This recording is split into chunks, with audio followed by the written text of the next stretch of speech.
All right, let this sink in. 70% of kids quit sports by the age of 13. That's not a statistic, that's a crisis. And honestly, we're part of the problem. Look, we've been watching kids get chewed up by the youth sports machine for years because nobody's teaching them the basics. No foundation, no real physical literacy, so sports become frustrating instead of fun. And for us, that was the problem we could actually control, helping kids build movement skills they can carry for life. But here's what really gets me. We're betting our well-being on something we believe people should care about, but there's no guarantee they'll actually take action. We've poured in money, sacrificed family time, all during the so-called gravy years when we were supposed to be coasting a little. Instead, we're grinding every day, trying to convince people to invest in their kids' health and their own. It's exhausting. The anxiety is real. But maybe that's the point. We're living the exact lesson we're trying to teach. Today I'm going to show you the exact three-phase system we built after spending loads of money and multiple years trying to figure out what youth sports gets completely wrong. Here's an example. We just had an 11-year-old who barely got off the bench last year in his youth football program. He now became the starting quarterback and won the local championship. And now his little brother just signed up to train with us too, because that's what this is really about. Helping kids grow into the kind of person who believes they belong out there. The real problem. We're building programs kids have to attend, not choose. The turning point for us was realizing we were building the wrong thing. We were trying to create programs we thought families and teams wanted. We became the class you had to go to so that you could be on the team. Nobody wanted to train with us. They had to, and that sucked. Here's what the research shows us, and it's brutal.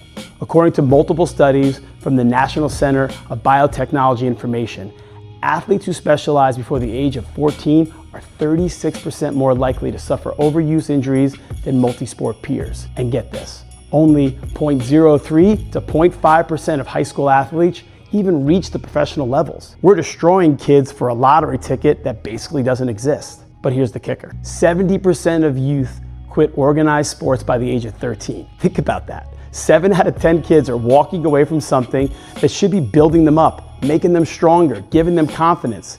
Instead, it's crushing them.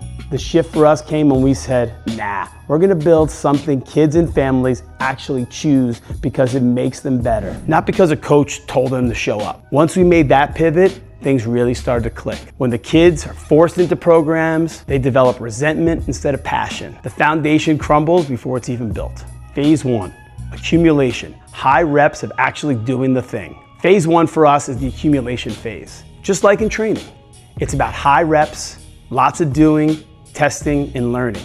You actually gotta do the thing, not just plan it.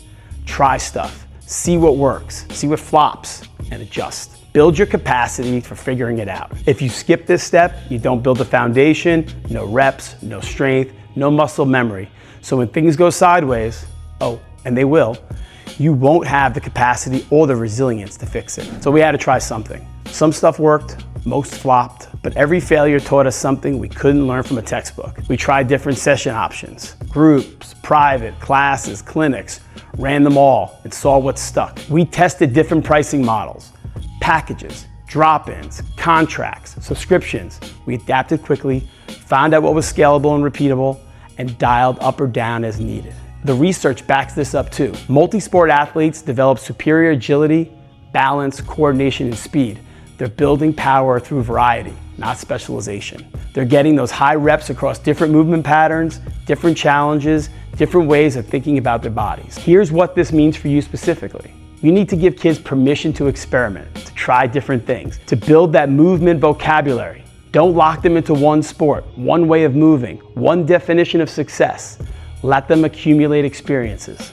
Phase 2, transmutation, turning chaos into power. Phase 2 for us is the transmutation phase. You're shaping systems, locking in your messaging, and figuring out how to deliver value consistently. You're connecting what you're good at with what people actually want and need. This is where you build power. You take all that volume from phase 1 and add oomph. Without this, your offer stays hollow. For us, this meant doubling down on what was working. We created higher volume options, like classes and remote coaching. We made the offer simple to start, not cheap, but easy to understand.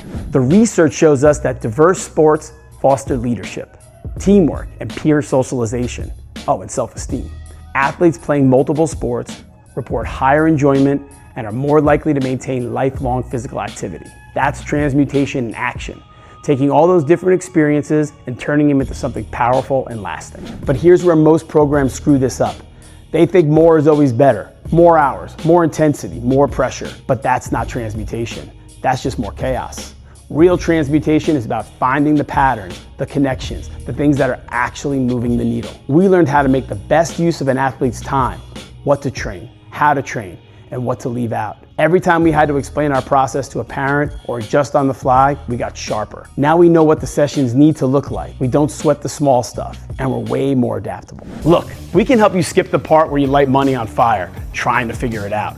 It took us 2 years and a boatload of money and mistakes, but now we've got the system mapped out. No more guessing what to build, how to price it, or how to convince parents it's not just another trainer thing. Click the link below to set up a free consultation. No pressure. Just a conversation about where your kid's at and where they want to go. Phase 3, realization, where it all comes together. Phase 3 is the realization phase.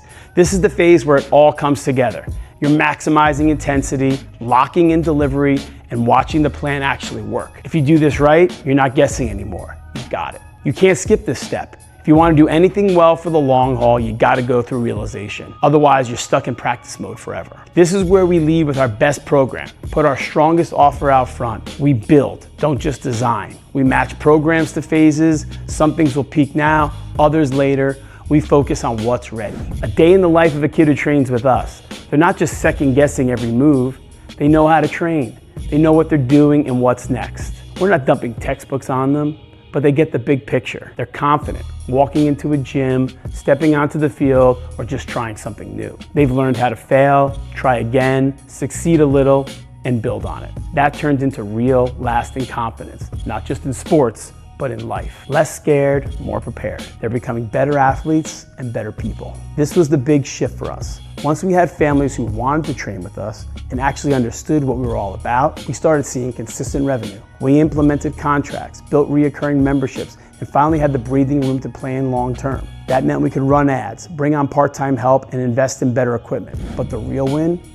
We proved there's a market for this. Not just for elite athletes, but for everyday kids and families who just want to move, play better, move better, and have more fun doing the stuff that they love. We basically had to burn it all down and start over.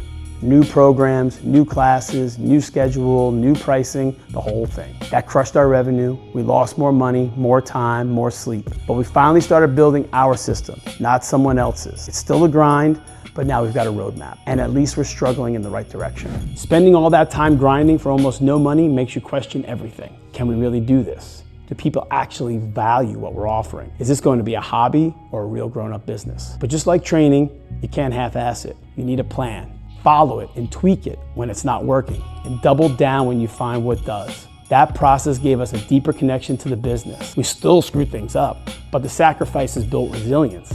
The stuff that used to wreck us hurts less now. Now challenges pop up, and yeah, those sting, but if you stick with it, the sting fades and you get stronger. If you're looking for a shortcut, this ain't it. But if you're ready to do it the right way, build real skills, real confidence, and habits that stick, not just for sport, but for life, then this is it. This is where it starts.